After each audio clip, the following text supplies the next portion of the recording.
Hi everyone, in front of me I've got a VIVO X80 Lite and let me share with you how to clear the browser on this device. So let's start with opening the browser. In my case it will be Google Chrome, but no worries, and this operation is pretty similar in all other browsers which are commonly used, so I'm pretty sure that you will be able to follow my steps and apply them to your browser. So as I said, let me open the Chrome, and all we have to do is to tap on the three dots icon in the right upper corner. And now we've got two different ways of removing the data. We can simply tap on Clear Browsing Data here, and your device will remove some, I would say, basic options like the history, cookies, and other site data.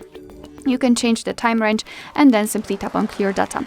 You can also tap on More Options and you will be transferred to this section, which I will also show you later on in the second way of removing the browsing history.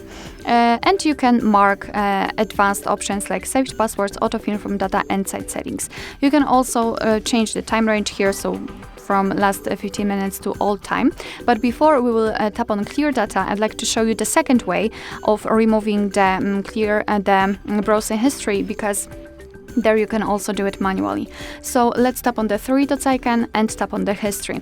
And this is the list of all previously visited websites. So if you do not really want to remove everything from your website, so the data, the browsing data, you can simply find the websites which you want to remove and tap on this X button right next to it to manually delete it.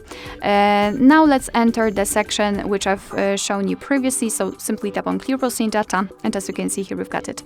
So we can finish everything just by tapping Clear Data, tap on Clear, and for some reason my history has not been removed. Okay, because I had last hour.